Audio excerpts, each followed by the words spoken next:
Voilà, alors nous allons parler ce soir du combat spirituel. Je ne sais pas si vous savez ce que c'est.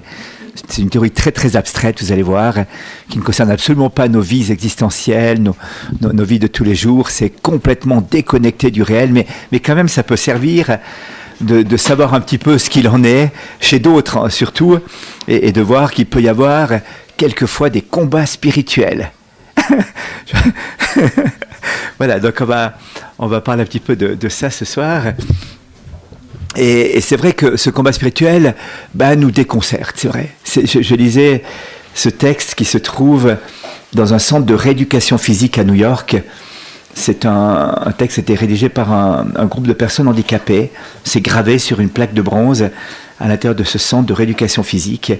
Et ils ont appelé ça le credo de l'espérance. J'ai demandé à Dieu la force pour atteindre le succès. Il m'a rendu faible afin que je puisse apprendre humblement à obéir. J'ai demandé la santé pour faire de grandes choses. Il m'a donné l'infirmité pour que je fasse des choses meilleures. J'ai demandé la richesse afin que je puisse être heureux.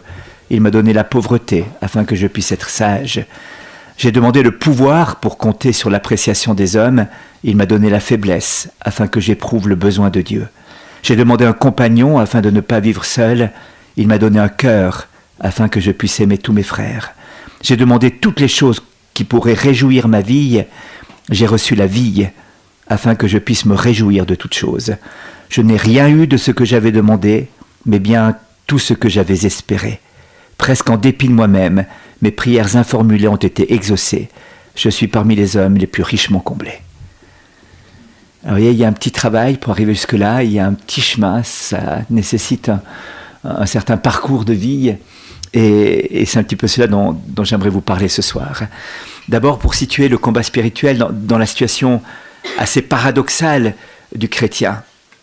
D'un côté, nous sommes sauvés, d'un côté, nous sommes rachetés par Dieu, d'un côté, nous sommes véritablement reconstitués en être nouveaux grâce au baptême, nous sommes soutenus par la grâce de Dieu, nous sommes portés par lui, et puis, de l'autre côté, on fait l'expérience, je ne sais pas vous, mais qu'on est pécheur, que ça rate, qu'on loupe, qu'on est pris un petit peu entre cette espérance folle de l'être nouveau que nous avons reçu, et puis de l'expérience en même temps de la chute, de la pauvreté. Saint Paul dira dans l'Épître aux Corinthiens, « Oh, si je voulais me glorifier, je ne serais pas insensé, je dirais la vérité. Mais je maintiens de peur qu'on ne fasse de moi une idée supérieure à ce qu'on voit de moi, ce qu'on peut entendre. Dieu m'a mis une écharpe dans la chair, un ange de Satan, chargé de me souffleter, pour que je ne m'enorgueillisse pas. À ce sujet, par 3 fois, j'ai prié le Seigneur pour qu'il éloigne de moi cette écharde, mais il m'a déclaré « Ma grâce te suffit, car la puissance se déploie dans la faiblesse. C'est donc de grand cœur que je me glorifierai surtout de mes faiblesses, afin que sur moi repose la puissance du Christ. » Donc une des expériences qu'on fait, c'est ce foyer de division, il n'est pas à l'extérieur de nous-mêmes, il est à l'intérieur de nous-mêmes, et tout d'un coup, on peut faire au cœur même de cette épreuve, au cœur même de cette faiblesse, l'expérience de la grâce de Dieu. Par 3 fois, Saint Paul a demandé qu'on enlève cette écharpe de la chair, vous imaginez, cette faiblesse, ce péché qui lui collait un petit peu à la peau. Et puis, le Seigneur lui a dit non, ma grâce te suffit, ta puissance se déploie dans la faiblesse. Et Dieu nous donne l'assurance finalement que nous sommes vainqueurs, et nous savons qu'avec ceux qu'il aime, Dieu collabore en tout pour leur bien, avec ceux qu'il a appelés selon son dessein. Tout concourt au bien de qui aime Dieu. Et dans l'Épître aux Corinthiens, il est dit « Toutes les tentations que vous avez rencontrées étaient normales pour des hommes et des femmes. Dieu est fidèle. Il ne permettra jamais que vous soyez tentés au-dessus de vos forces. » C'est une phrase importante. « Quand vous serez tentés, Dieu vous donnera la force de le supporter et le moyen de s'en sortir. » Alors ça, c'est incroyable. On a des promesses qui sont là, qui sont faites par le Seigneur. Dieu ne permettra jamais qu'on soit tenté au-dessus de nos forces. Et pourtant, je ne sais pas si ça arrive des fois, mais des fois on chute, je ne sais pas si vous avez remarqué. Donc c'est bizarre, il y a quelqu'un qui s'est trompé, ou c'est nous, ou c'est Dieu. Il y en a un des deux, mais voilà, peut-être que le problème il est ailleurs, il n'est pas chez Dieu. Si Dieu nous assure qu'on ne peut pas être tenté au-dessus de nos forces, et que lorsqu'il y a une épreuve, eh bien Dieu nous donne la force de le supporter et le moyen de s'en sortir, c'est qu'il faut creuser jusque-là, c'est qu'il faut descendre jusque-là, c'est qu'il faut aller au bout de tout cela. Donc, la situation paradoxale du chrétien, à la fois d'en être sauvé, à la fois d'en être porté par Dieu, à la fois d'en être assuré de toute la grâce du Seigneur, de la force du Seigneur, et puis en même temps d'un être qui expérimente, ouais, on peut dire comme ça, hein, je crois qu'on expérimente parfois notre faiblesse, notre pauvreté, notre péché, notre misère et nos chutes. C'est que le foyer de division, eh bien, il n'est pas à l'extérieur de nous-mêmes. Vous savez, on est assez doué pour dire, tiens, mais c'est à cause de ça, c'est à cause de ça. C'est un ami qui était alcoolique qui raconte son arrivée chez les alcooliques anonymes. Alors il débarque là-bas et puis il explique que voilà, il y a un moment donné sa femme qui l'a quitté, alors il a commencé à boire un petit peu, ensuite il a perdu son travail, ensuite il a eu des dettes qui dépassaient un petit peu ce qu'il était capable de payer, donc il a perdu sa maison et puis il est tombé au fond de l'alcool. Et le responsable du groupe des alcooliques anonymes, à ce moment-là, quand il entend ça, il sort son porte-monnaie, il lui sort 5 francs, il dit tiens, va boire un verre alors.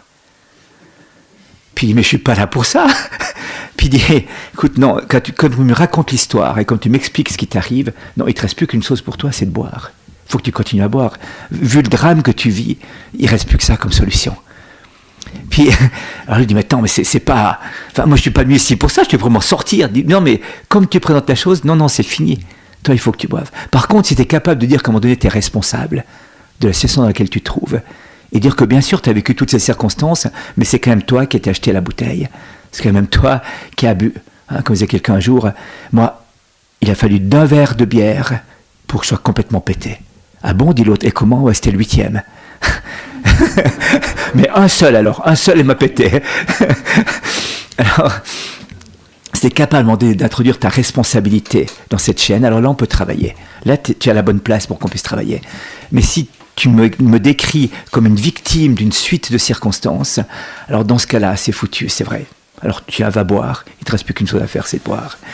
Voilà, donc vous voyez, le foyer de division, il n'est pas à l'extérieur de nous-mêmes, il est à l'intérieur de nous-mêmes. Il est dans cet enjeu de la liberté. Et on voit bien que là, de nouveau, on a un peu de peine à se comprendre. C'est Saint Paul qui dira, vraiment, ce que je fais, je ne le comprends pas. Car je ne fais pas ce que je veux, mais je fais ce que je hais. Car je sais que nul bien n'habite en moi, je veux dire en ma chair, en effet, vouloir le bien est à ma portée, mais non pas l'accomplir, puisque je ne fais pas le bien que je veux, et je commets le mal que je ne veux pas. Malheureux homme que je suis, qui me délivrera de ce corps qui me vaut à la mort? Grâce soit rendue à Dieu par Jésus-Christ notre Seigneur. Voilà. Donc, le foyer de division, il n'est pas à l'extérieur de nous-mêmes, il est à l'intérieur de nous-mêmes. On expérimente en nous ce combat. Vouloir le bien est à notre portée, mais le réaliser n'est pas possible. Je fais le bien que je ne fais pas le bien que je voudrais, dit Saint Paul, je fais le mal que je ne voudrais pas. Et voilà un petit peu où se situe la charnière du combat spirituel. C'était Alexandre Solzhenitsyn, vous savez, ce grand dissident soviétique qui est mort il y a quelques années, qui disait... Il analysait un petit peu le monde sans Dieu dans lequel nous étions rentrés. Il disait la chose suivante, avec une analyse extrêmement pertinente. Alors que d'effroyables menaces planent sur le monde, il peut paraître incongru de rappeler que la clé de l'être et du non-être se trouve en premier lieu dans le cœur de chacun, dans la préférence qu'il accorde à tel bien ou à tel mal spécifique. C'est pourtant la clé la plus fiable que nous ayons à notre disposition. Les théories sociales ont fait la preuve de leur faillite et nous ont amenés jusqu'à une impasse. Toutes les tentatives pour sortir le monde actuel de son triste état seront vaines, à moins que, pris de repentir, nous ne rectifions l'orientation de notre conscience pour la tourner à nouveau vers le Créateur de toutes choses.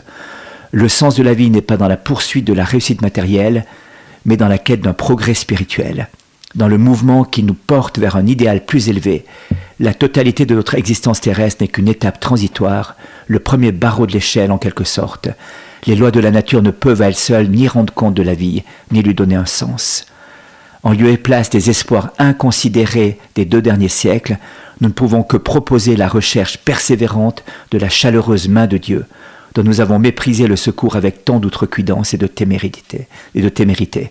C'est ainsi seulement que nos yeux cesseront d'être aveugles devant les erreurs de notre infortuné XXe siècle et que nous pourrons nous employer utilement à les corriger. Notre monde est pris dans un tourbillon, mais c'est au cours de telles épreuves que se manifestent les qualités les plus hautes dont a été doté l'esprit humain. Et finalement, le cœur, eh bien, il est là. Il est dans cette recherche véritablement de Dieu, dans cette mise entre les mains de Dieu.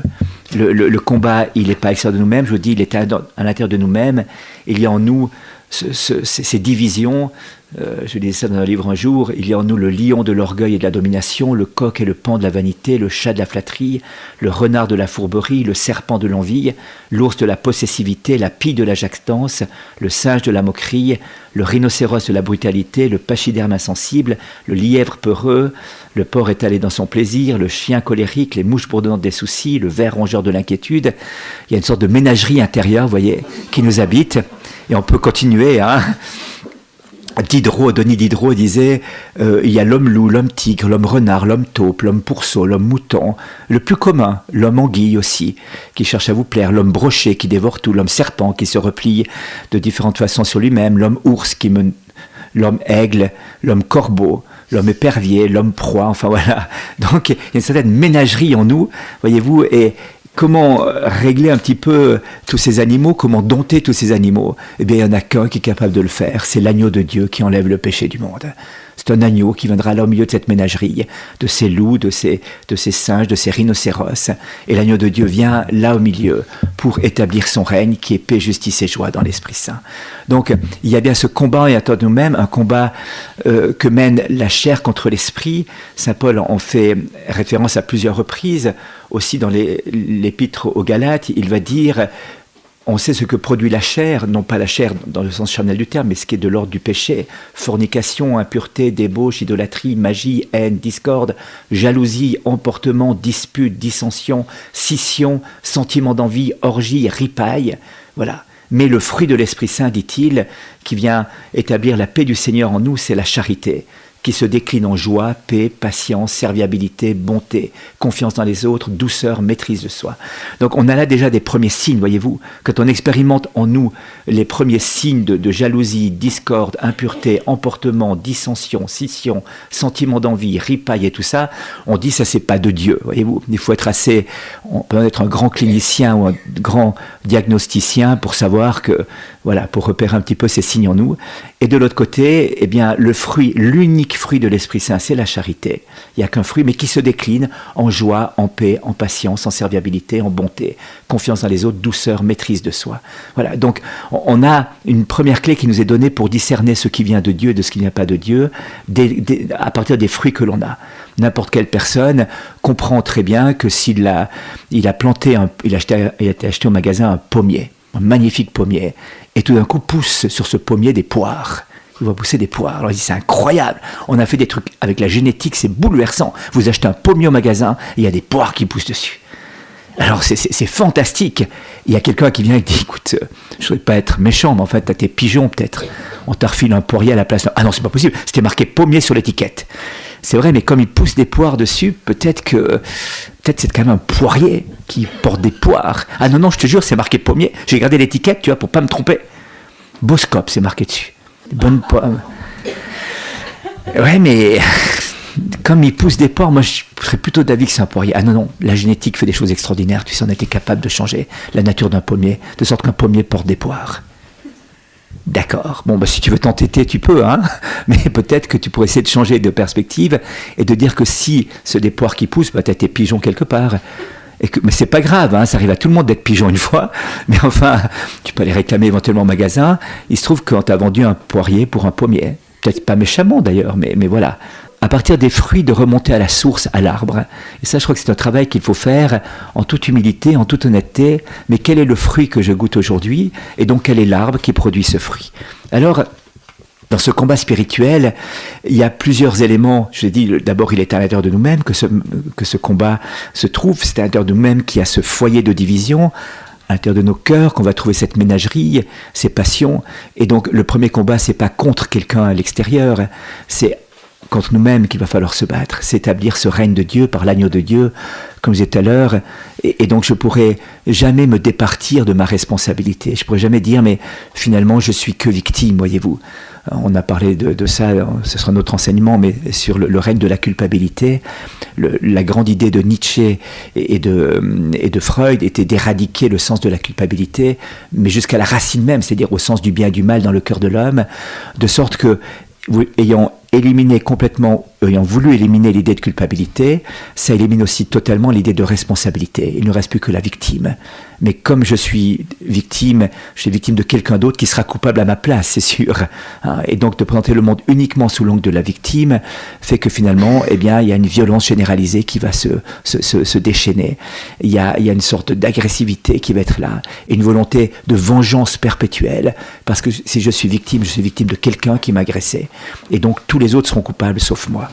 Voilà, donc vous voyez, cette logique de la victime, finalement, est une tragédie. Non pas qu'il n'y a pas des victimes, c'est pas ce que je veux dire, vous comprenez bien, et le christianisme a été justement le premier dans l'histoire de l'humanité à j'allais dire, mettre en lumière la dignité de la victime, avec l'agneau de Dieu, avec le Christ qui sera crucifié. C'est la première fois dans l'histoire de l'humanité que la victime est prise en compte, et que non seulement la victime est prise en compte, mais qu'elle rassemble autour d'elle toute une humanité nouvelle qui va se constituer autour du crucifié, du ressuscité.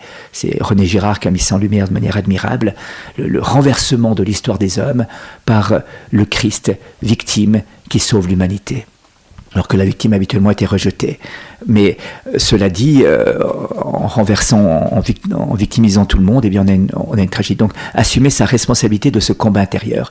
Reste néanmoins qu'il y a un esprit du monde qui est là, et que l'esprit du monde n'aide pas sans doute aussi à faire la vérité, à distinguer correctement le bien et le mal, à voir avec pertinence les choses qui se passent. Saint Jean dira, si le monde vous hait, sachez que moi, il m'a pris en haine avec vous. Pardon, le Christ dans Saint Jean. Si vous étiez du monde, le monde aimerait son bien, mais parce que vous n'êtes pas du monde, puisque mon choix vous a tiré du monde, pour cette raison, le monde vous hait. Rappelez-vous la parole que je vous ai dite, le serviteur n'est pas plus grand que son maître. S'ils m'ont persécuté, moi aussi, vous aussi, ils vous persécuteront. S'ils ont gardé ma parole, la vôtre aussi, ils la garderont. Voilà. Donc, en même temps, il nous dit, je vous ai dit ces choses pour que vous ayez la paix en moi. Dans le monde, vous aurez à souffrir, mais gardez courage, j'ai vaincu le monde. Donc il y a un esprit du monde, une pensée, la bien-pensance contemporaine, qui finalement apporte la confusion entre le bien et le mal. Et nous sommes là, oui, véritablement perturbés, blessés dans l'intelligence du bien et du mal. Nous sommes blessés dans l'intelligence de ce qui plaît à Dieu et de ce qui déplaît à Dieu, de ce qui est le chemin du bonheur et de ce qui est le chemin du malheur. Et là, je crois qu'on peut être profondément influencé par ça. Donc le combat spirituel va aussi se jouer par rapport à l'idéologie ambiante, par rapport aux idées courantes, par rapport aux modes, par rapport à la pensée unique qu'on nous diffuse, qu'on nous impose avec force souvent, et qui finalement n'est pas le chemin de la liberté, n'est pas le chemin du bonheur, n'est pas le chemin de la lumière. Et donc là, je crois qu'il y a une sorte d'insurrection à avoir, une insurrection saine, une insurrection de cette dignité de la personne humaine qui doit s'insurger contre une pensée qui finalement ne conduit pas l'homme au bonheur. C'était Antoine de Saint-Exupéry qui se disait athée, qui est mort, vous savez, en 1943, je crois, dans un accident d'avion. On a retrouvé son avion il y a 2 ans en arrière. Et quand il est décédé, on avait trouvé sur sa table de nuit une lettre qu'il avait adressée à un général. Alors il s'est trouvé beaucoup de prétendants pour être le réceptionnaire de cette lettre, puisqu'il n'avait pas donné le nom de ce général, c'est simplement l'intitulé Mon général. Et donc beaucoup se sont dit, mais c'est à moi qu'il adressait ça, c'est évident. Bon, on ne sait pas très bien, mais le contenu était par contre extrêmement important. Et ce qu'il écrivait, je te donne un petit résumé ici, général, il n'y a qu'un problème, un seul de par le monde, rendre aux hommes une signification spirituelle, des inquiétudes spirituelles, faire pleuvoir sur eux quelque chose qui ressemble à un chant grégorien. Si j'avais la foi, il est bien certain que passé cette époque de job nécessaire et ingrat, la guerre, je ne supporterais plus que Solesmes. On ne peut plus vivre de frigidaire, de politique, de belote et de mots croisés, voyez-vous, on ne peut plus. On ne peut plus vivre sans poésie, couleur ni amour. Rien qu'entendre les chants villageois du XVe siècle, on mesure la pente descendue. 2 milliards, c'était la population de l'époque, n'entendent plus que le robot, ne comprennent plus que le robot, se font robots. Tous les craquements des 30 dernières années n'ont que 2 sources, les impasses du système économique du XIXe siècle et le désespoir spirituel. Les hommes ont fait l'essai des valeurs cartésiennes, hors les sciences de la nature. Il n'y a pas de salut, ça n'aura guère réussi. Il n'y a qu'un problème, un seul, redécouvrir qu'il y a une vie de l'esprit plus haute encore que la vie de l'intelligence, la seule qui satisfasse l'homme. Ça déborde le problème de la vie religieuse, qui n'en est qu'une forme, bien que peut-être la vie de l'esprit conduise à l'autre nécessairement. Et la vie de l'esprit commence là où un être vu et conçu, au-dessus des matériaux qui le composent. L'amour de la maison, cet amour inconnaissable aux États-Unis, est déjà de la vie de l'esprit.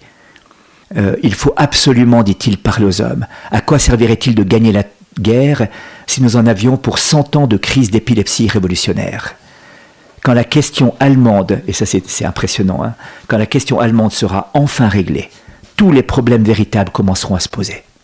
Vous imaginez en pleine guerre, en 1943, il dit que quand la question allemande sera enfin réglée, tous les problèmes véritables vont enfin se poser. Donc la guerre n'était pas le problème principal. Pourtant Dieu sait la tragédie, Dieu sait la violence, Dieu sait la souffrance qu'il y avait. Eh bien ce n'était pas là le problème principal. Et en 1943, écoutez bien ceci, il est peu probable que la spéculation sur les stocks américains suffise au sortir de cette guerre à distraire, comme en 1919, l'humanité de ses soucis véritables. Donc la bourse suffise à distraire l'humanité. Faute d'un courant spirituel fort, il poussera comme champignon 36 sectes qui se dévoreront les unes les autres.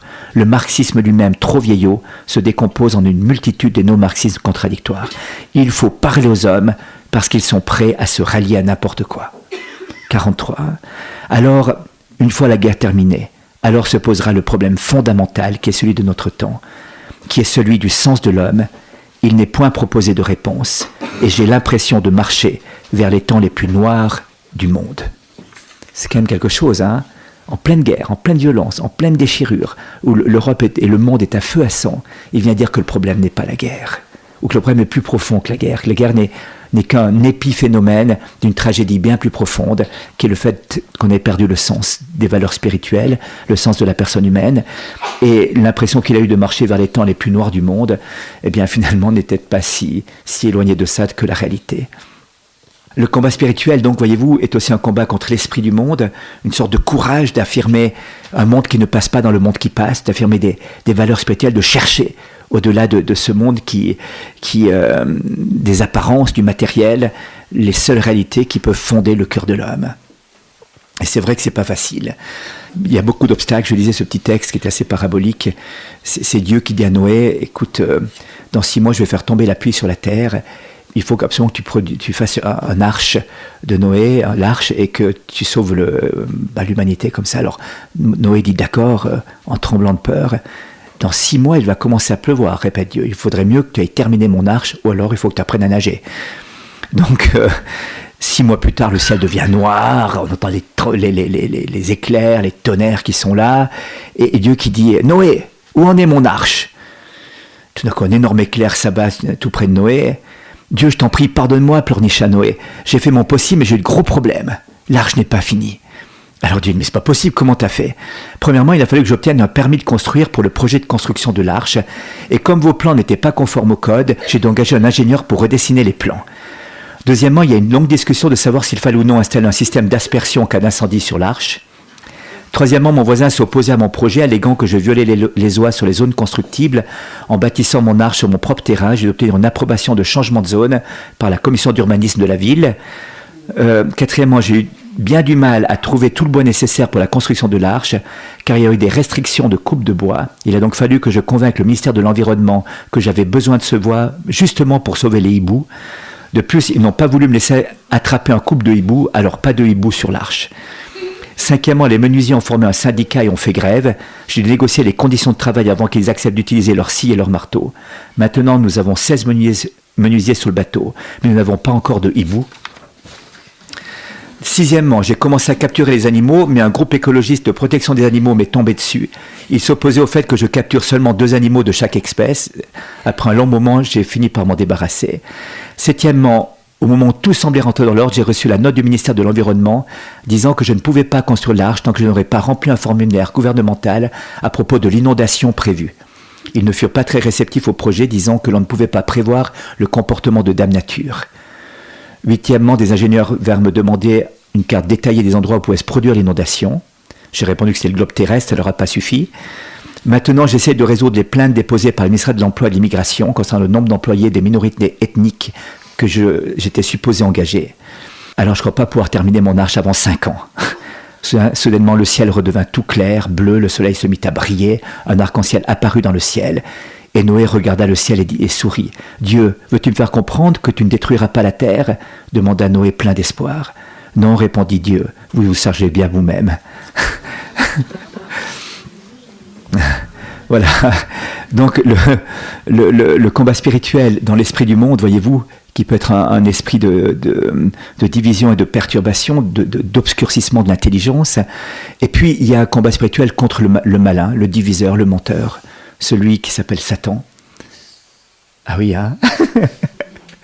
Le diabolos, le diviseur, le père du mensonge, le serpent antique, le tentateur, le prince de ce monde. Saint Pierre nous dit, soyez sobres, soyez vigilants. Votre adversaire, le démon, comme un lion qui rugit, rôde autour de vous cherchant à dévorer sa proie. Résistez-lui, ferme dans la foi. Voilà, donc il y a un véritable combat spirituel qui se joue aussi contre ces êtres spirituels. Saint Paul dira aussi, nous ne luttons pas contre des êtres de chair et de sang, mais contre des principautés, des puissances des ténèbres qui rôdent dans le monde pour la perte des âmes. Et si on oublie que véritablement il y a ce combat spirituel qui nous dépasse, si on oublie ou si l'on renie ou si l'on refuse d'accepter qu'il y a aussi le démon, qu'il y a aussi le diable, qu'il y a aussi le prince de ce monde, le diviseur, qui vient véritablement semer la zizanie, eh bien on n'a rien compris au combat. On va se faire avoir à tous les coups, vous savez. Et le démon a accès notamment à notre imagination, à nos pensées. Alors il peut agir par l'extérieur, par des tentations extérieures, par des suggestions extérieures, mais il peut aussi agir dans notre imagination, dans nos pensées. Il peut nous lancer des idées. Et il n'arrivera jamais à atteindre le noyau secret de notre cœur, le fond de notre âme, là où Dieu seul habite. Ça, c'est absolument inaccessible à lui. Et les pensées secrètes de l'homme, ça, il ne les connaît pas. Ça, c'est le secret de Dieu, c'est le secret du roi. C'est le lieu où Dieu et moi vivons en intimité. Et là, il ne peut pas rentrer. Par contre, dans l'imagination, parce que vous voyez ce que ça veut dire, hein, il nous fait rêver des choses du futur, dans la mémoire, il nous fait rappeler des choses du passé, et nous tracasser avec ça. Il vient nous faire miroiter des projets extraordinaires en pensant que c'est là que va se trouver la solution miracle. Et puis, c'est un jeune qui me disait récemment, Nicolas, moi j'ai 2 ans qui ne travaille pas comme ça, puis il me dit, alors moi j'ai trouvé, je vais partir maintenant, voyager dans le monde. Ah, je dis, c'est très bien. Je dis, mais tu parles un peu anglais? Non, je ne parle pas anglais, mais je vais apprendre. Ah bon, et tu as de quoi payer? Non, j'ai pas d'argent. Alors je dis, attends, c'est peut-être pas très réaliste, je pourrais peut-être commencer par travailler un petit peu, faire un peu d'argent, apprendre l'anglais, puis ensuite tu pourrais voyager. Ah, tu casses tout, t'es dégueulasse, t'es vraiment un salaud, ah, tu casses tout mon plan, enfin, tu me fous l'air le moral, c'est n'importe quoi. Je dis, mais peut-être que ton plan n'était pas très très très très réaliste. Alors je dis, tu vois, tu es en train de monter un château en Espagne, ou surtout ou en Inde, ou je sais pas où, et puis en fait, il n'y a rien qui tient, t'as rien pour accomplir le projet qu'il a. Mais dans ton monde virtuel, dans ton monde imaginaire, alors c'est génial, c'est clair, tu te réfugies là-dedans et tu te sens bien parce que tu te vois déjà partir et tout ça, mais il n'y a aucun élément concret qui te permette de partir et de faire ce que tu aimerais faire. Voilà. Donc, le malin a cette tactique aussi, il va agir en nous par la peur, c'est une des armes principales du malin. La peur est véritablement, c'est Saint Ignace de Loyola qui met ça en lumière, hein. Il nous fait peur. Et regardez, c'est très intéressant, chaque fois dans la Bible que Jésus apparaît, les gens sont saisis de peur, surtout après sa résurrection, mais aussi quand il marche au milieu des flots déchaînés du lac de Tibériade, les apôtres sont transis de peur. Et Jésus leur dit, n'ayez pas peur, c'est moi. Chaque fois, il vient leur dire ça. N'ayez pas peur, c'est moi. La paix soit avec vous. Donc, c'est assez frappant de voir que chaque fois que Dieu s'approche, que chaque fois que Dieu veut agir dans notre vie, chaque fois que Dieu vient nous rencontrer, il y a précédant cette visite de Dieu comme une peur qui nous saisit. Et si on reste bloqué sur la peur, si on se fixe sur la peur, si notre attention est concentrée sur la peur, je passe à côté de la rencontre avec Jésus. Il faut toujours entendre, n'aie pas peur, c'est moi, je suis avec toi. Laisse-moi venir te toucher, Mais qu'est-ce qui va se passer si tu me touches? La paix? Non, mais c'est pas ce que mes idées me disent. Ah bon, ça c'est pas grave. Mais moi je viens, je suis le prince de la paix. Je vais établir la paix dans ton cœur. N'aie pas peur, n'ayez pas peur, c'est moi. Voilà, donc la peur, le point faible. C'est une des stratégies aussi du malin. Il nous attaque sur un point faible. Parce que des fois, on a un point faible. Des fois. Un lieu où le malin, des fois, il vient nous attaquer. Puis des fois, on chute sur ce point-là. Il y a un lieu Des fois deux. des fois deux aussi. Voilà. Alors le malin, il va essayer de titiller toujours là. Mais Satya Loyola nous dit, c'est assez intéressant, voyez-vous, parce que imaginez votre vie comme une forteresse. Alors c'est vrai qu'il y a des lieux un peu plus vulnérables. Si vous avez un rocher de 300 mètres et une muraille par-dessus, bon, pour grimper là, il n'y a pas grand monde qui va y arriver, vous comprenez. Donc vous n'avez pas besoin d'avoir 50 gardes de ce côté-là. Par contre, si vous avez un pont-levis un peu fragile, là, il vaut mieux avoir quelques gardes. Si vous avez une tourelle un peu plus vulnérable parce que le terrain arrive pratiquement à plat devant la tourelle, bon, si la personne arrive pour dresser l'échelle, ayez quelques personnes en haut avec quelques litres d'huile pour chasser l'ennemi qui voudrait s'y introduire, voyez-vous. Donc, c'est intéressant de savoir où sont les points faibles de la citadelle de notre cœur afin de mener le combat à cet endroit-là et d'être vigilant à cet endroit-là. Et donc, c'est assez intéressant de savoir que c'est par ces endroits-là que le malin va plus certainement venir nous attaquer. Et puis, il y a un troisième point que nous dit Satya Loyola, c'est le démon muet. Surtout ne parle pas de ce problème. On va régler ça entre nous. Surtout, il y a un combat qui arrive, il y a une difficulté qui se met en lumière, il y a des tensions qui sont en train de se manifester. Surtout, ne dis rien, n'en parle pas. On discute, non, on règle ça entre nous. Ça va passer comme c'est venu. Non, mais t'inquiète pas. Psst, psst, psst, psst, psst. Laisse passer. Et tout d'un coup, pendant ce temps-là, le malin emberlificote. Il en saucissonne, il nous attache solidement pour nous tirer en bas. Puis une fois qu'on est complètement ligoté, c'est là que... Et là, je ne peux plus parler parce que je suis bâillonné, vous voyez. Donc, j'essaye de sortir un mot, mais j'arrive plus. Et je me suis fait avoir complètement. Donc, les trois stratégies du malin, j'allais dire, la peur, le point faible et le démon muet. Ce silence, n'en parle pas, laisse passer, ça passera comme c'est nu. Et entre deux, lui nous lance les idées, lui gamberge, lui continue sa tactique d'immobilisation, vous voyez. Ne dit surtout pas qu'il essaie de nous isoler de cette manière-ci, voyez-vous. Mais c'est la tactique habituelle dans les manifestations, c'est un petit peu ce que font les manifestants, ils essaient d'isoler un flic, et puis là ils tapent dessus. C'est pour ça qu'ils s'attachent les uns les autres comme ça, pour pas être isolés, et inversement, j'allais dire. Dès qu'une personne est isolée, eh bien, elle va être vulnérable et elle va pouvoir prendre les coups. Donc l'isolement que provoque le démon muet est une des stratégies du malin pour nous casser la figure. Mais un chrétien seul est un chrétien en danger. Vous savez, un chrétien qui n'est pas soutenu par des frères et sœurs, qui ne s'enracine pas dans des lieux de prière, dans une communauté, eh bien, se livre à une vulnérabilité impressionnante. Donc le malin a ces trois moyens, il a d'autres tactiques aussi, l'intox, en nous faisant croire des choses qui ne sont pas réelles, l'anesthésie, en endormant notre conscience, la propagande, en diffusant des fausses nouvelles, contraires à la bonne nouvelle de l'Évangile. Voilà, il y a plusieurs choses. Mais ce qui est intéressant, j'aimerais relever, ça c'est Fabrice Adjadj qui donne ça dans La foi des démons, quelque chose d'assez intéressant, c'est que le démon est peut-être pas toujours sous les apparences de ce vilain espèce d'ange tordu avec ses cornes et sa fourche, tel qu'on peut l'imaginer. Il n'y a pas de gentil petit démon, ça n'existe pas. Mais même l'image un peu négative comme ça est trop caricaturale pour le démon. Il nous dit qu'il y a un certain nombre de points qui peuvent être, comment dirais-je, assez tordus pour nous introduire sous sa coupe sans nous en rendre compte. D'abord, le démon, il connaît Dieu. Il connaît Dieu. Il sait que Dieu existe. C'est pas un athée, le démon. Alors là, je peux vous dire qu'il croit en l'existence de Dieu. Il n'aime pas Dieu. Il ne rentre pas dans l'amour de Dieu. Mais le fait que Dieu existe n'est pas un problème pour lui. C'est une certitude. Il n'a pas l'ombre d'un doute quant à l'existence de Dieu, le démon. Il peut semer le doute chez nous, mais lui, il n'a pas le doute. Donc, il connaît Dieu. Ce qu'il va faire, c'est essayer de ternir notre foi, de semer le doute dans notre foi. Alors ça, oui, il va essayer de mentir par rapport à qui est le vrai visage de Dieu. Voilà. Mais il n'a pas de doute quant à l'existence de Dieu. Il connaît Dieu, il sait même qui est ce Dieu, puisqu'il l'a contemplé une fois et qu'il lutte en permanence contre lui.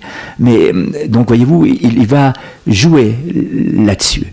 La deuxième chose, c'est que le démon n'est pas totalement opposé à notre sainteté, mais pas comme Dieu veut. Voyez-vous, le fruit Dieu, il vous a dit que si vous mangerez de ce fruit, vous deviendrez comme Dieu. Et c'est vrai que Dieu veut que nous soyons comme lui, mais pas la manière avec laquelle le démon voulait nous proposer la solution. Le démon propose de prendre le fruit et Dieu va donner le fruit. C'est son corps, c'est son sang.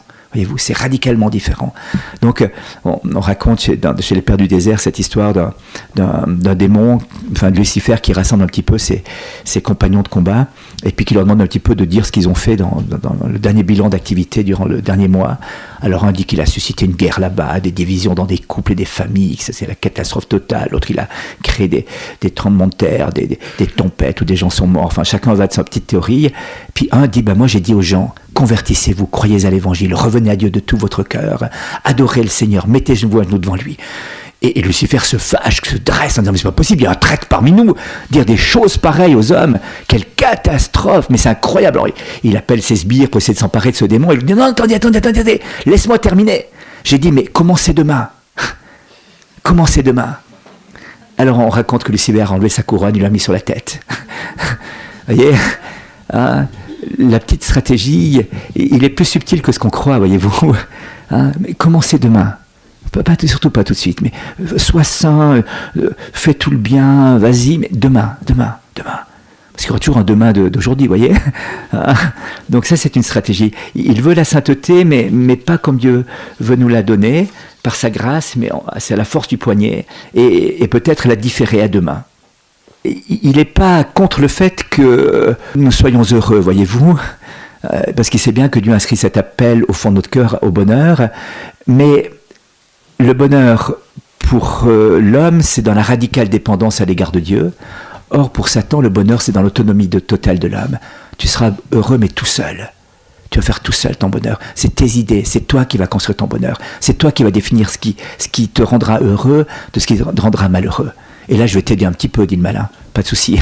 Hein. Mais l'idée du bonheur, il n'est pas contre. Il sait bien qu'il ne pourra pas lutter contre cette aspiration profonde du cœur de l'homme. Mais nous égarer dans le chemin du bonheur, c'est nous faire planifier notre propre bonheur par nous-mêmes, nous faire planifier notre chemin du bonheur, ça alors il est pas mal. Il a pas mal de talents, de romancier, de conteur, d'ingénieur. Enfin, il multiplie plusieurs capacités pour nous faire planifier notre bonheur à notre façon, ou à la sienne plutôt que de rentrer dans la radicale dépendance de Dieu, dans l'obéissance à Dieu, afin de goûter le véritable bonheur, voyez-vous.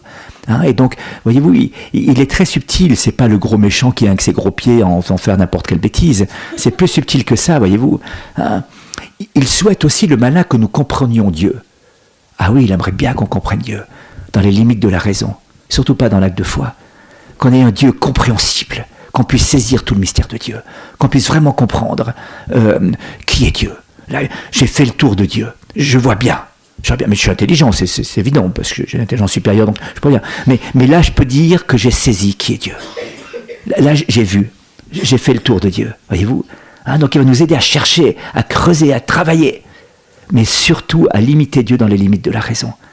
Et nous empêcher de poser cet acte de folie qui consiste dans un acte de foi, enfin de vraie sagesse, disait Pascal. Il n'y a pas de plus grand acte de raison que ce désaveu de la raison, en quoi consiste l'acte de foi.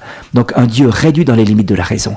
C'est donc pas nécessairement l'athéisme qui est l'arme la plus subtile du malin, voyez-vous, qui est un peu grossière d'ailleurs, mais c'est un Dieu dans les limites de la raison. Un Dieu exclu de toutes sa dimension transcendante, sa dimension qui dépasse notre propre raison, qui n'est pas contraire à notre raison, mais qui dépasse notre propre raison. Et donc, l'acte de foi, il va vouloir le tuer par un Dieu réduit dans les limites de la raison. Il est assez partisan de la sincérité d'ailleurs. Il est le père du mensonge. Et donc, il va réduire ce qui est d'ordre de la vérité, c'est-à-dire le rapport que j'ai à une réalité extérieure, dans la connaissance juste de cette réalité, qu'on appelle la vérité, par la sincérité. Cette espèce de cohérence interne. Hein, il la faut aussi, la sincérité, mais si tout se réduit à la sincérité, eh bien ça se réduit à mon ressenti, ça se réduit à mon expérience subjective, mais qui ne me dit pas nécessairement la réalité des choses. On le voit bien, si vous avez des témoins d'un événement un peu impressionnant, le récit de chacune des personnes sera très différent en fonction de son point d'observation, mais en raison aussi de sa façon de percevoir, du choc émotionnel qu'elle aura ressenti au moment de l'événement. Et donc on va vous dire, les personnes auront des récits parfois même contradictoires. C'est intéressant de voir ça d'ailleurs pour la résurrection du Christ. On se dit, mais c'est incroyable, finalement, ils se contredisent des fois. On dit que ça s'est passé comme ça, ils sont descendus, on ne sait plus très bien. Quand vous lisez les évangiles, vous ne savez plus très bien exactement comment ça s'est passé. Parce qu'il y a un récit qui vous dit que c'est Marie-Madeleine qui était là, un autre qui vous dit maintenant les apôtres sont descendus avant. Mais alors, qui était en premier? Comment ça s'est passé? Ils étaient une seule ou plusieurs femmes? Et c'est très bien que ce soit comme ça, voyez-vous. Si on veut monter un truc et jouer monter une histoire, monter un mythe, on serait mis d'accord là-dessus. Le fait même qu'il y a une certaine contradiction dans les récits de la résurrection est la preuve que c'était un fait historique. Parce que les gens ont tous perçu différemment le tremblement de terre que constituait pour eux le fait que le Christ soit plus au tombeau. Et donc, le choc qu'ils ont ressenti fait que tout le monde n'a pas pu retenir tous les événements et certains ont été très marqués par un aspect, d'autres par un autre aspect. Et de sorte que c'est ça pour eux qui était déterminant pour croire à la résurrection, pour être en tout cas interpellé par la résurrection du Christ. Et cette espèce d'incohérence, en tout cas de contradiction dans les différents récits de la résurrection est la preuve la plus extraordinaire de l'authenticité de l'événement lui-même, parce que ce sont des témoins qui racontent ce qu'ils ont vécu et ils l'ont vécu de manière divergente. Quant au fait même de la résurrection, alors là c'est autre chose, voyez-vous. C'est pas la foi des apôtres qui va créer la résurrection, c'est la résurrection qui provoque en eux quelque chose. Donc le malin, voyez-vous, va transformer la vérité en sincérité. L'important c'est que tu dises ce que tu ressens. Mais l'objectivité de la chose, le rapport au réel, le rapport à l'événement tel qu'il s'est produit, le rapport à la personne telle qu'elle existe, le rapport au monde extérieur tel qu'il est, alors là j'essaie de le couper. Et donc on va enfermer la personne sur la subjectivité, coupant complètement le lien à l'objectivité. Et donc, c'est une manière finalement de nous briser dans le rapport au réel. Le malin aime bien les principes et les valeurs aussi. C'est assez intéressant. Il a des principes, il a des valeurs, pourvu qu'on ne soit pas en relation avec Dieu. Dans le récit de la Genèse, quand on regarde un petit peu ce qui se passe, la première stratégie du malin, qui est la plus tragique et la plus terrible, c'est le père Johann Goldman qui nous faisait remarquer ça. Il disait, voyez-vous, le malin s'approche d'Ève en lui disant « Alors Dieu a dit ». Ça vous frappe, non? Ça ne vous frappe pas, non? Et pourtant c'est terrible cette phrase. Elle est catastrophique. Parce que Dieu n'a pas dit, il n'a jamais rien dit. Dieu a toujours parlé à quelqu'un. Dieu s'adressa alors à Adam. Dieu leur dit. Dieu leur adressa la parole. Toutes les paroles que Dieu dit sont dans une relation avec nos premiers parents. Tout est inscrit dans la relation. Il y a une parole parce qu'il y a d'abord relation. Et Dieu n'est pas une voix off qui s'adresse à l'humanité du haut d'un haut-parleur en annonçant des espèces de principes et de commandements qui partiraient d'un Cézou et envoyés à la cantonade comme ça dans l'univers cosmique, dans l'espace intercosmique. Pas du tout, pas du tout. Dieu s'adresse personnellement à quelqu'un. La loi que Dieu va donner à nos premiers parents est la charte de l'alliance et la condition même de la préservation et de la construction de la relation avec lui. Voyez-vous, toute parole de Dieu est inscrite dans la relation. La tragédie que Satan fait, c'est Dieu dit. Il limite Dieu à une voix off qui annonce des trucs, hors de la relation. Et donc, tout le récit est marqué par cette rupture de la relation. Dieu n'est pas loin du paradis terrestre, il est au paradis terrestre. Comment ça se fait qu'on ne s'occupe plus de lui dans tout le récit de la tentation? Il n'est plus là, puisqu'on s'intéresse à une parole, à une doctrine, à un principe, à des valeurs, mais plus à la relation qui fonde les valeurs, qui fonde les principes, qui fonde la doctrine. Voyez-vous? Et dès qu'on est coupé de la relation, c'est la mort. Donc les valeurs, les principes en eux-mêmes sont assez intéressants. Le malin va réduire Dieu à celui qui connaît le bien et le mal. Et c'est pas vrai, Dieu est le bien absolu qui ne connaît pas le mal. Il est la plénitude de vie. Ou s'il connaît le mal, c'est de l'intérieur du bien qu'il le connaît, pas de l'extérieur. Il le connaît de la plénitude du bien qu'il est lui-même, voyez-vous. Et Dieu est d'abord un être d'amour, avant d'être un principe moral, voyez-vous. Donc tout va être perverti. L'arbre lui-même, tout va se focaliser autour de l'arbre. Alors que l'arbre était le référentiel, qui était en quelque sorte le lieu d'expérience de la relation avec Dieu, et de la garantie de la vérité de cette relation, il est devenu une sorte de fétiche. Là, alors on va passer, c'est pas mal, de la loi au légalisme, de la sainteté que Dieu veut nous donner en nous donnant sa vie, à la sacralisation, au sacralisme. L'arbre devient le seul objet de discussion. Et on va passer de la morale, qui est la loi du bonheur, au moralisme. parce que tout est inscrit hors de la relation, voyez-vous. Alors, le malin aime beaucoup les principes, il aime beaucoup ces choses-là, pourvu qu'on ne parle pas de la relation d'amour avec Dieu. Pourvu qu'on n'entre pas dans la relation d'amour avec Dieu. On a une loi, on a des principes, on a du légalisme, on a des valeurs, pourvu qu'elles soient hors de la relation avec Dieu. Pourvu qu'elles ne soient pas inscrites dans une relation. C'est le fondement de tous les intégrismes, voyez-vous ça. Tout intégrisme coupe de la relation pour garder les principes, les valeurs et le légalisme. Mais c'est la première stratégie du malin au jardin. La première stratégie consiste à couper nos préparants de la relation. De plus dire Dieu vous a dit, mais Dieu a dit. Et donc Dieu devient l'objet d'un discours intellectuel. Il est de l'un côté, il est là. On ne s'occupe plus de lui. Si ce n'est après, quand la première attitude de Dieu, c'est extraordinaire, voyez-vous. Dieu dit « Adam, où es-tu » Il savait bien. C'est comme quand tu caches un petit enfant, où il y a les pieds qui sortent, il y a les bras qui sortent, il y a que les yeux qui sont là. Puis il dit « Tu sais pas où je suis ?»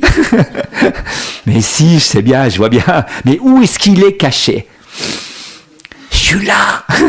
Ah, voilà. Donc, c'est pas que Dieu ne voyait pas. La question que Dieu pose, vous voyez, le premier souci de Dieu, c'est de rétablir la relation. Adam, pourquoi es-tu sorti de ma relation, la relation avec moi ? Où es-tu par rapport à moi ? Pas où es-tu dans la géographie du paradis terrestre. Ça, c'est pas un problème pour moi de savoir. J'ai les yeux qui voient à travers les arbres. C'est pas un problème, savoir où tu es géographiquement dans le paradis. Non, la vraie question, c'est où es-tu par rapport à moi ? Tu te rends pas compte que tu es sorti de la relation avec moi ? Où en es-tu par rapport à moi ?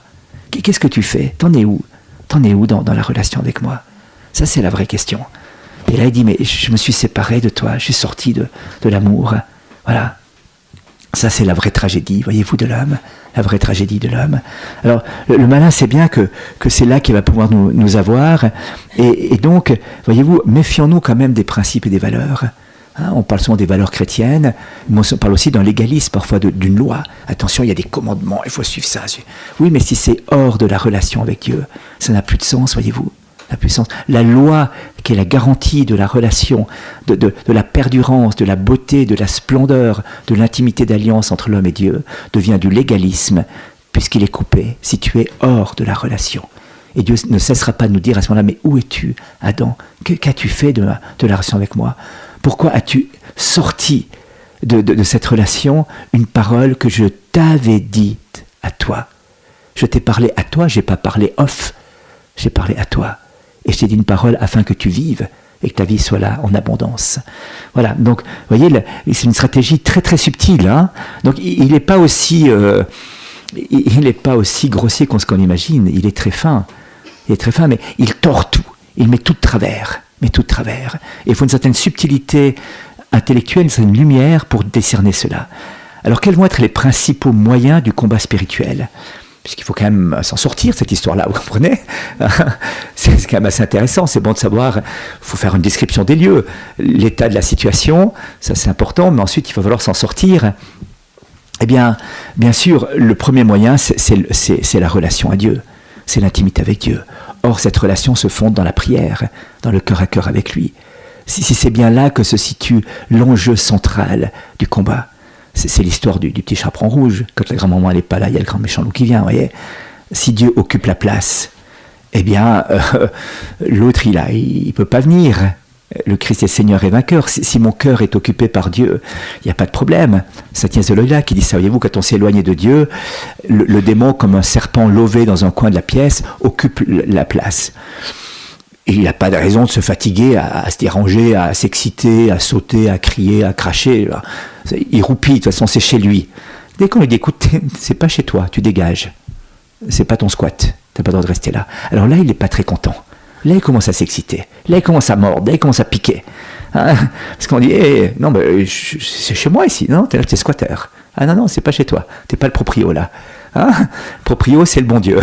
Alors, le bon Dieu, il récupère ses droits d'habitation et de ton cœur, et droit de propriété sur ton cœur. C'est lui qui t'a racheté, c'est lui qui t'a créé, qui t'a sauvé. Voilà. Alors, il a le droit de venir chez toi maintenant. Et toi, tu dégages, t'es pas chez toi. Alors là, il s'excite un petit peu. Bon, c'est pas grave, le Christ est plus fort, hein. Mais il y a un petit moment un petit peu scabreux là de combat, vous voyez. Hein, voilà. Et donc, tout le travail, c'est de rétablir ce droit de Dieu sur mon cœur. De permettre à Dieu véritablement de rétablir cette situation. La question, mais Adam, où es-tu ? Mais reviens chez moi. Reviens. Rétablis la relation, rétablis le dialogue avec moi. Tu t'occupes que... Mais t'es nu, mais c'est bien, c'est moi qui t'ai créé. La question, elle est tellement pas là. Tellement pas là. C'est que tu as perdu le rapport avec moi. Tu as perdu cette relation avec moi. Donc, la première arme spirituelle, c'est la prière, non pas des formules magiques, des fondis. Alors, ça, c'est... Bien, un jour, me trouvais avec un texte, c'est une formule très puissante. Non, la puissance n'est pas dans les mots. Si la puissance est dans les mots, c'est une magie, voyez-vous. La puissance, elle est dans la relation que j'ai avec Dieu. Hein, c'est pas la formule en elle-même qui est puissante. Ça, c'est la magie. On donne la superstition dès l'instant, c'est une formule qui serait puissante. Il y a des mots qui expriment bien ce que je veux dire. Et je ne suis pas du tout contre une prière formulée. Au contraire, si Dieu nous enseignait, ce n'est pas pour le rejeter. Mais comprenons bien la distinction, vous voyez ? C'est subtil. Hein, il n'y a pas une formule en tant que telle qui serait puissante. Quand l'Église a un rite, y compris le rite de l'exorcisme, ce n'est pas en vertu des mots qui sont utilisés ou de la langue qui est utilisée que dépend la force de la prière. C'est en fonction de la prière de l'Église, de la prière du Christ et aussi bien sûr de la foi de celui qui accueille la prière. Hein. Il n'y a pas de magie là derrière. Voilà. Donc s'il y a une expression par des formes qui sont importantes de notre piété, parce qu'elle a garanti la vérité de la foi et la sûreté de la doctrine, il n'empêche que ce n'est pas dans la forme elle-même que se situe la force, c'est dans la relation et dans la foi qui va soutenir tout cela. Donc la prière en tant qu'intimité, Abba, Père, mon Père, je suis ton enfant, et tu es mon Père. Deuxième arme spirituelle pour le combat, c'est l'Église. C'est l'Église. C'est vrai que je disais tout à l'heure, dans différents aspects de l'Église. D'abord, par rapport à la vérité qu'elle propose à ma liberté, afin de me maintenir dans la liberté des enfants de Dieu. Elle seule garantit cette transmission sûre, certaine, juste de la foi, du vrai visage de Dieu révélé en Jésus-Christ. Et c'est donc jamais hors de l'Église que je vais pouvoir découvrir cette splendeur de la vérité qui me rend libre. Donc il y a cette pérennité de cette Église qui est chargée à la fois de me transmettre l'authenticité du message reçu du Christ à travers les apôtres. C'est l'Église en tant que celle qui va communiquer la vie divine par les sacrements. Elle va me donner la vie de Dieu à travers le baptême déjà, à travers ensuite l'Eucharistie, le pardon, les différents sacrements du mariage, les 7 sacrements de l'Église, 7 canaux par lesquels l'Église va me transmettre la vie divine. Ensuite, par la communauté des croyants que nous formons dans un seul corps. Nous sommes membres les uns des autres. Nous allons nous soutenir les uns les autres. Nous allons nous porter les uns les autres. Lorsqu'un membre souffre, tout le corps souffre.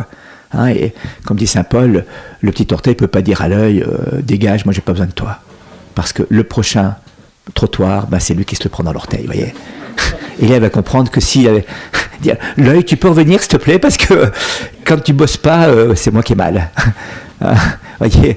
Donc il y a cette correspondance du corps, cette unité du corps. Chacun à sa place, mais dans la communion du corps. Voilà, l'Église va être ce lieu même de la garantie de ma liberté spirituelle, de la garantie de la transmission de la foi de Dieu, et donc ce lieu de communion où je suis, en étant membre d'un seul corps, préservé du combat ou soutenu par mes frères et sœurs qui partagent avec moi cette foi. Le troisième arme du combat spirituel, eh bien, ce sont les œuvres de charité. C'est-à-dire que le lieu par excellence de la stratégie du malin, c'est le repliement sur soi, c'est la nombrilite. Dès que je me replie sur moi, dès que je me regarde moi-même, dès que je m'intéresse à moi, alors là je suis vulnérable, je m'isole moi-même, je me coupe du corps, je me coupe de la grâce, je me coupe de Dieu. Et donc chaque fois que j'ai cette attitude-là, alors je suis dans une vulnérabilité totale. C'est évident. Et donc, c'est très facile pour le malin à ce moment-là de me casser la figure. Je veux dire, il n'a rien à faire. Déjà, je tombe tout seul à ce moment-là. Donc, il peut même être que le spectateur amusé de mes chutes. Mais parfois, il peut même un petit croche-pied comme ça, mais c'est pas très compliqué pour lui, voyez-vous. Dès l'instant où je tombe dans cette pathologie qui est la nombrilite, c'est-à-dire le repliement sur soi, le retour sur moi, l'enfermement sur moi, le souci de moi exagéré, eh bien, nécessairement, je veux dire, indubitablement, on va se retrouver dans la vulnérabilité de celui qui va se faire avoir par la moisson d'en dessous. La charité va me sortir de moi. L'attention à l'autre, c'est Mère Teresa qui avait, je ne sais pas si je l'ai pris, je ne crois pas que je l'ai pris, Mère Teresa qui avait un très beau texte, elle disait « Quand je suis fatigué, donne-moi quelqu'un de plus fatigué que moi à aider. Quand je suis triste, donne-moi quelqu'un de plus triste que moi à consoler. » C'est-à-dire que chaque fois que je vis ces épreuves, eh bien, que tu m'aides, Seigneur, à sortir de moi. Tout ce qui pourrait me replier sur moi-même, la tristesse, l'épreuve, la solitude, la maladie, enfin toutes ces choses qui, j'allais dire, naturellement, si je suis la porte de la nature, m'enferment sur moi-même, me replient sur moi-même, à la fois pour me protéger, à la fois pour me défendre, à la fois pour ne pas imploser, mais aussi de manière un peu pathologique, eh bien, tout cela va être le lieu d'une grande vulnérabilité. Et donc, la seule manière de mener le combat spirituel devant ça, c'est de sortir de moi, c'est de poser un acte d'amour, c'est de poser un acte de charité, c'est de rentrer dans ce que le Christ nous dit, j'avais faim, j'avais soif, j'étais nu, j'étais sans abri, j'étais prisonnier, j'étais malade, qu'as-tu fait de moi ? Les œuvres de charité sont une arme, Saint Paul dira la charité couvre une multitude de péchés, sont une arme excellente pour sortir de soi, pour agir à contresens de ma pente naturelle, qui est ce ratatinement, ce repliement, cette nombrilite, de voir que je suis nu finalement, et que je perds ce sens de l'oblativité, que ce qui était destiné en moi à créer la communion devient l'objet de la possessivité. Voyez-vous, c'est ça. Et tout d'un coup, je vais devoir retrouver ce sens du don, ce sens de l'offrande, ce sens de la sortie de moi. Si je ne donne pas, si je ne donne pas ma vie, alors nécessairement il va y avoir la perte de cette vie même au fond de moi-même. La vie ne se gagne qu'en se donnant. C'est le père Comptal Messa qui disait « Regardez le Jourdain qui coule en Terre Sainte et vous avez le lac de Tibériade et la mer Morte. Vous avez deux situations complètement contraires. Le lac de Tibériade qui grouille de poissons, on ne sait plus qu'en faire d'ailleurs, on n'arrive pas à en pêcher assez tellement il y en a. Et puis de l'autre côté, le business de Pierre de bien marcher, là, une bonne entreprise, bonne situation, voilà. Et puis la mer Morte qui, comme son nom l'indique, est morte. Alors il dit, c'est assez intéressant, je ne sais pas si géologiquement ça se tient, mais spirituellement l'image est très belle. Dans le lac de Tibériade, le Jourdain rentre et ressort. Dans la mer Morte, il ne fait que rentrer, il ne ressort pas. Quand quelque chose qui rentre en nous ressort, ça grouille de vie. Quand quelque chose rentre en nous et ne ressort pas, c'est mort. C'est mort. Il n'y a plus rien, il n'y a plus de vie. Il n'y a plus de vie. On peut surfer sur la mer Morte. Ah oui, on peut tenir en surface et lire son journal dessus en sirotant un café. L'image classique, touristique de la mer Morte. C'est pas avec ça qu'on fait une vie, voyez-vous. C'est pas avec un plateau avec son café dessus et assis sur la mer qu'on va réussir véritablement à faire notre vie. Et voilà. Et la grande différence, c'est que d'un côté ça sort, de l'autre côté ça sort pas. Voilà. Alors, les œuvres de charité vont appartenir à ces armes spirituelles. Alors, vous pouvez prendre aussi, vu d'une autre manière, dans l'épître de Saint Paul, sur la panoplie du parfait petit combattant, enfin, il y a plusieurs manières de regarder un petit peu ce combat spirituel, mais je pense que ces trois moyens, la prière, l'Église et les œuvres de charité, sont des moyens qui véritablement permettent de remporter la victoire dans ce combat spirituel, non pas d'éviter le combat, parce qu'il est inévitable, il appartient même, c'est même une délicatesse de Dieu, voyez-vous, que nous rentrions dans un combat spirituel.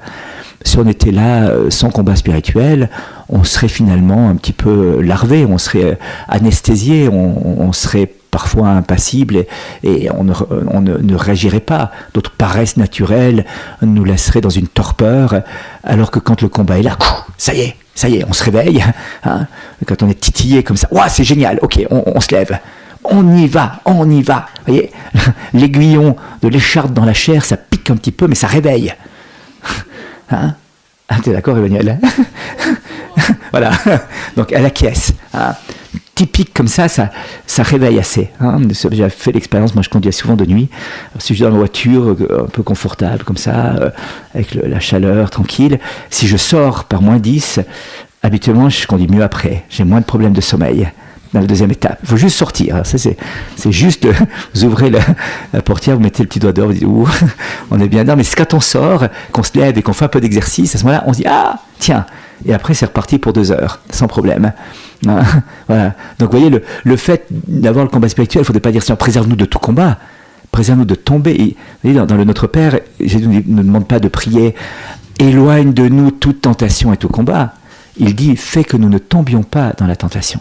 parce qu'il est très bien que la tentation est nécessaire à la secouer. Il nous connaît, on est un petit peu paresseux, un petit peu endormi et un petit peu lâche, et que finalement, si on n'a pas un petit aiguillon qui nous pique les fesses, ben, on aurait de la peine à se mettre en mouvement.